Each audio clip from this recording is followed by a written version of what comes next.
Some people spend their lives explaining themselves, not because they love conversation, but because they fear the silence that comes when they don't justify who they are. It's that moment when someone misunderstands what you said, and all at once your whole body reacts. Your heart starts racing. Your mind scrambles for words, and you begin building a defense. Even though no one asked for one, it's almost automatic. As if a part of you believes that if you don't explain yourself, something terrible will happen. People will pull away, judge you, reject you, and what's interesting is that this reaction isn't new. It's old, almost ancestral. This constant need to explain yourself is a refined form of fear, not the obvious fear of losing someone, but the quieter fear of losing your own worth. When you feel the need to justify what you feel, it's as if you're saying without words, accept me, even if I'm wrong. Understand me, even if I don't know how to explain myself. It's an attempt to create safety in a place where simply being already feels risky. Deep down, it's not about being understood. It's about feeling allowed to exist. The problem is that the more you try to be understood, the more you drift away from yourself.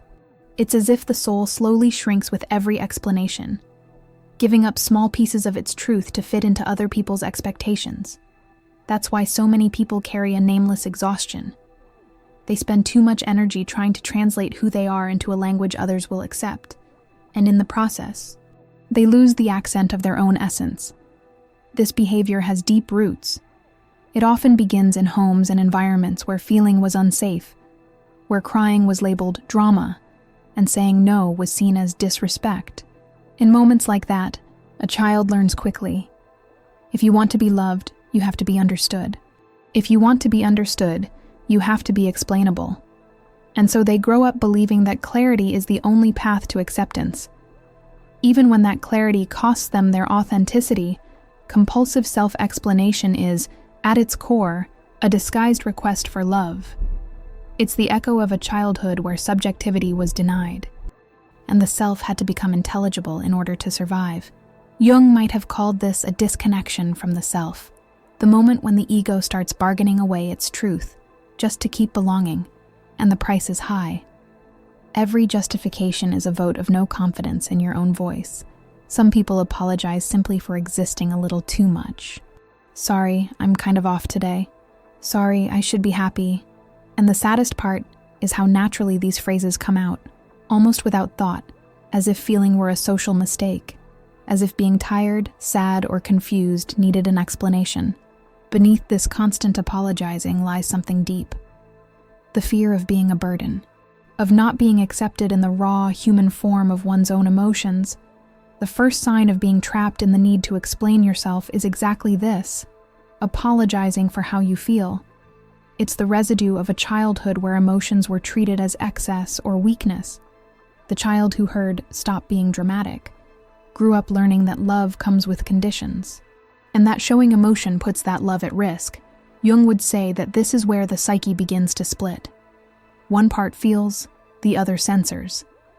The ego steps in as a translator, trying to turn emotions into something socially acceptable, and the more it translates, the less it truly feels. The second sign is a direct consequence of the first. The need to explain your own boundaries. Every time you say no, a whole explanation follows. I'd love to go, but it's nothing personal. It's just that, as if setting a boundary were an act of aggression that needed to be softened. It's the guilt of prioritizing your own energy. The person believes they'll only be respected if they justify their refusal. It's a no that apologizes for existing. What's most interesting is that, on the surface, this dynamic looks like empathy.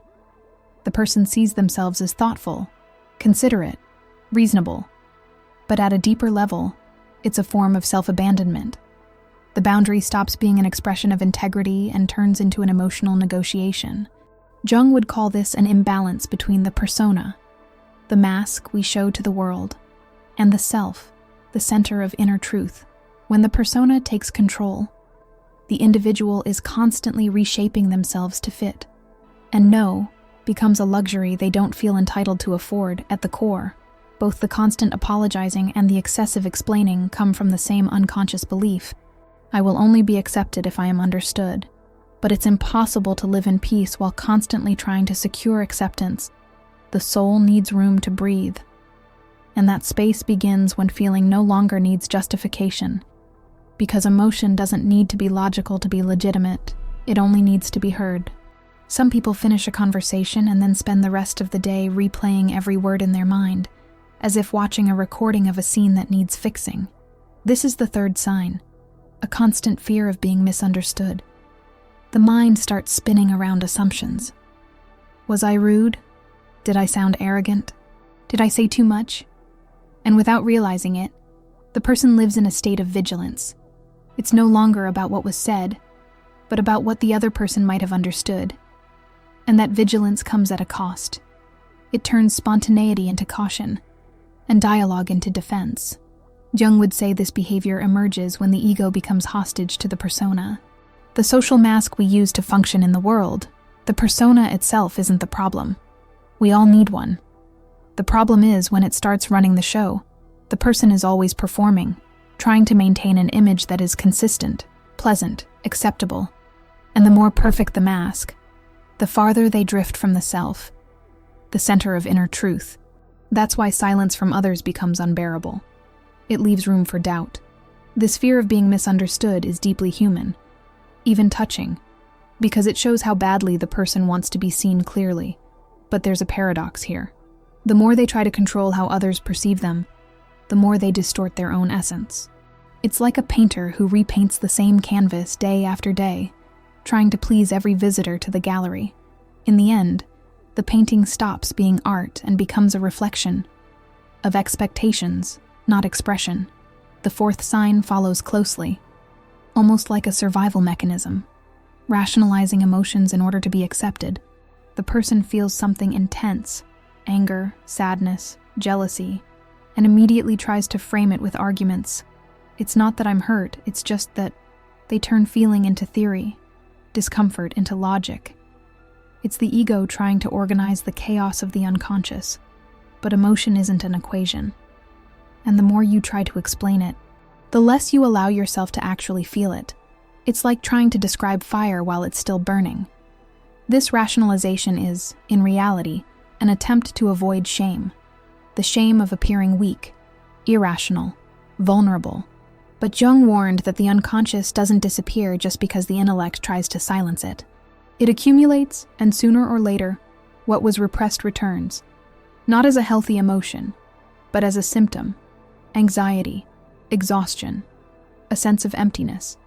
Because every emotion that is denied eventually comes back asking to be acknowledged. These two signs, the fear of being misunderstood and the habit of rationalizing feelings, form a kind of psychological prison. The person lives trapped between two extremes, pleasing and justifying, and the outcome is always the same. A gradual separation from the self. Perhaps the first step out of this prison is simple, though deeply challenging.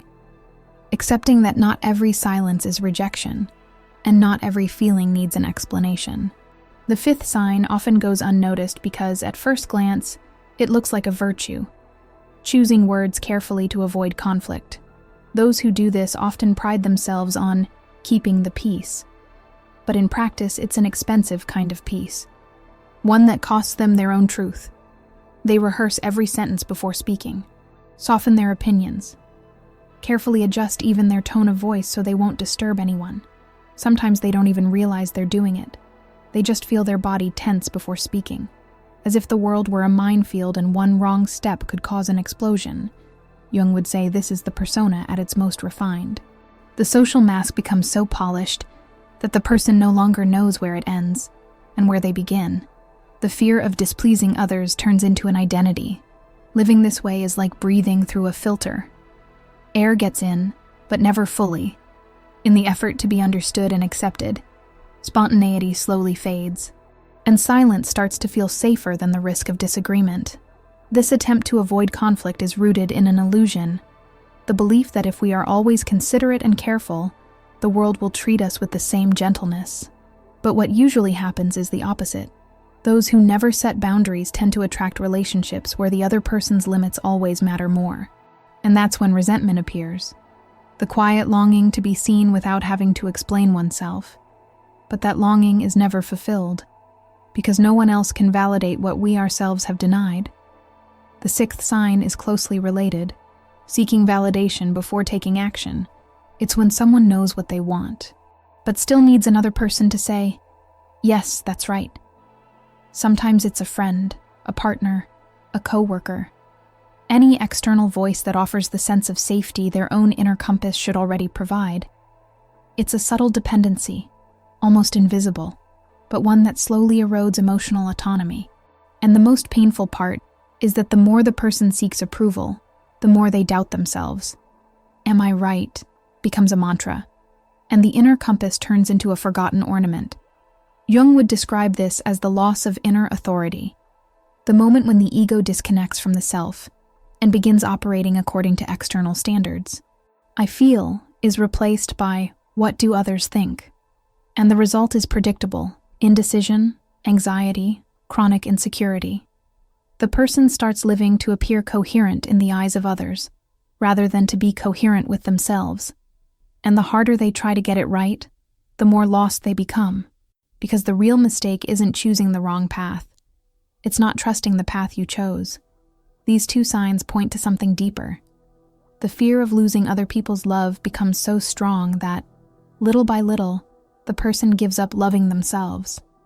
They trade their own voice for applause, and their truth for harmony. But harmony without authenticity is just silence in disguise. And sooner or later, that silence starts to scream back. There's a kind of exhaustion that sleep can't fix. It's the fatigue that sets in after interacting, after talking, after trying to seem fine. The head aches, the body feels heavy, and all you want is to disappear for a few hours, just to exist without having to explain yourself. This is the seventh sign. Feeling drained by any kind of social interaction. People who live in this state often believe they're being too empathetic, but in reality, they're emptying themselves out, because every conversation becomes a performance, every exchange a negotiation. Instead of being present, they're acting, trying to make sure the version of themselves the other person sees is always the most acceptable one. This exhaustion is the direct result of years of self-explanation, when you constantly monitor other people's reactions. The mind never truly rests. It stays in a state of low-level alert, calculating expressions, tone of voice, gestures. Jung would call this an energetic imbalance of the psyche, when vital energy, which should flow freely between the inner and outer world, gets trapped in the effort of maintaining an image. That's why, even when surrounded by people, this kind of person feels alone. Not the loneliness of being by yourself, but the loneliness of being disconnected from who you are. And here we reach an important realization. This pattern doesn't start in adulthood. It begins in childhood, when feeling is dismissed. A child who hears "it's not that serious" learns that their inner world can't be trusted. A child who cries and is told "stop being dramatic" learns that showing emotion is dangerous. Slowly, they create an edited version of themselves, one that feels less, speaks less, takes up less space. This version becomes what Jung would call the adapted ego, a structure built to secure acceptance, not authenticity. But there's a cost. When the ego dedicates itself only to pleasing others, the self, the deepest core of being, grows quiet. And that silence, which starts as protection, turns into a kind of absence. The person begins living like a character in their own life. Decisions no longer come from within. They're calibrated according to external expectations.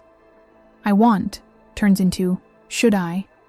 And "I feel" turns into "is it normal to feel this way?" This disconnection creates a wound that doesn't show on the outside, but slowly eats away from within, because no one can spend a lifetime relating to everyone else and never to themselves.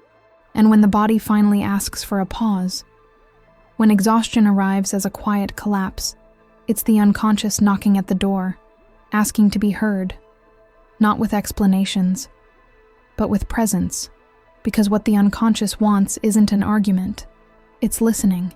Jung believed that everything we fail to recognize in ourselves is turned into a symptom by the unconscious, and compulsive self-explanation is exactly that. a refined symptom of a very primitive fear, the fear of being rejected simply for being who you are. But in order to survive, this fear disguises itself as virtue. It becomes empathy. It becomes politeness. It becomes good communication. On the outside, it looks like maturity. On the inside, it's fear dressed up as coherence. That's why this behavior is so hard to identify. It appears to be a noble effort toward clarity, but at its core, it's a control mechanism. The person believes that if they can explain themselves perfectly, they won't be judged. But what's really at stake isn't understanding. It's the unconscious desire to avoid pain. Every explanation becomes a shield, every justification, an attempt to escape the feeling of abandonment that was once very real. Jung would have called this psychic submission. When the ego bends to external expectations to avoid facing the discomfort of being different. The problem is that this submission never brings peace. It only changes the kind of suffering involved. The person avoids conflict with others, but enters into war with themselves. And that war is silent. An existential exhaustion disguised as routine. A quiet sense of inadequacy that doesn't always have a name. Because every time someone explains themselves too much, they shrink a little. And over time, they begin to believe they only deserve to exist where they are fully understood. Jung saw this as a central obstacle to individuation, the process of becoming whole, as long as the ego is focused on securing acceptance. It has no energy left to turn inward, and the path back to the self requires the opposite, the capacity to tolerate the discomfort of not being understood. It is in the silence of that discomfort that true integrity is born. When a person realizes that their value doesn't lie in being deciphered, but in being faithful to their own experience, something shifts. They stop existing to please and begin existing simply to be. This is the point where fear transforms into presence. The one who used to explain everything slowly begins to choose silence. Not the silence of withdrawal, but the silence of inner authority. It's the moment when the soul, exhausted from negotiating its truth, decides to simply inhabit it. No announcements, no justifications. And that's when perception changes, because the world begins to recognize exactly what you stopped trying to prove. There comes a moment when the body grows tired of the words it uses to defend itself. The voice feels worn out, the chest grows heavy, and the mind keeps arguing even in silence. Until one day, the explanation just doesn't come. And what might look like indifference is, in truth, the first sign of healing. Because the silence that once carried fear begins to feel like rest. It marks the beginning of a new way of existing, not to be understood, but to be whole. When someone stops explaining themselves, they don't become colder or more distant. They simply return to their own center. It's as if the axis of life, once tilted toward other people's gaze, realigns internally. Jung called this the reintegration of the self, the return of psychic energy to its point of origin, where the value of experience no longer depends on approval. And something curious happens. The world, which once felt threatening, starts responding differently. People listen more closely, not because you speak more, but because you're speaking from a place where fear is no longer present. This is the power of inner authority. It's not arrogance. It's not pride. It's presence. The ability to hold your own truth, even when others don't understand it. To look at a situation and, instead of justifying yourself, simply say, "This is what I feel," without apologizing, without waiting for permission. And the most beautiful part is this. That posture doesn't push away the right people. It filters out the wrong ones. Those who needed your submission will leave, but those who recognize integrity will move closer. Emotional freedom begins there, when the fear of being misunderstood loses importance next to the need to be honest with yourself. And that shift, though it may seem small, changes everything. The body relaxes, speech slows down, the mind stops rehearsing responses. Silence stops being absence and becomes presence, a steady presence that commands respect without raising its voice. And external respect is born where internal respect already exists. This is the kind of freedom that doesn't come from the outside in, but from the inside out. Because in the end, No one can free you from a role you agreed to play. When the explanations stop, the mask falls, and what remains is the true face, with all the strength and vulnerability that comes with it. That's why, for Jung, individuation was never about becoming someone new, but about stopping being who you were never meant to be. And that is exactly what happens when a person stops justifying their own existence. They don't disappear. They appear for the very first time when someone stops explaining themselves. The world reacts. Some call it coldness, others call it arrogance. But only those who have spent a lifetime asking for permission to exist understand what that silence really means. It's the end of an invisible captivity. It's the moment when the soul, once bent under the need to be accepted, decides to stand up, not against anyone, but for itself. This is the kind of transformation that makes no noise. There's no speech, no rebellion, just a different kind of quiet. The kind that appears when the inner voice, once muffled, begins to lead again. Jung said that individuation is an act of silent courage, the moment a person stops begging for love and starts offering themselves as presence. And that's exactly what happens here. The person doesn't stop feeling, and they don't close themselves off from the world. They simply trade the need to be understood for the peace of being authentic. At its core, this whole journey is about inner authority, that almost forgotten strength of looking inward and saying, I know what I feel, even if no one understands. I know who I am, even if I don't fit into expectations. I exist, even when silence is my only answer. That is the essence of psychological integrity, refusing to trade your truth just to keep belonging. And the most beautiful part comes after, because when the explanations disappear, something new emerges: respect. Not the kind you demand, but the kind that naturally establishes itself. The world begins to respond to the energy you finally hold. Relationships shift, words become fewer, but presence grows stronger. It's as if, by no longer justifying who you are, you're saying, without saying a word, I already belong. I don't need to prove anything. In the end, the message is simple, but deep. When you stop explaining yourself, you don't disappear. You finally appear. This isn't about going silent. It's about letting silence say what words never could. That you don't need to convince anyone in order to exist. Because the moment you truly believe that, the entire world changes the way it listens to you.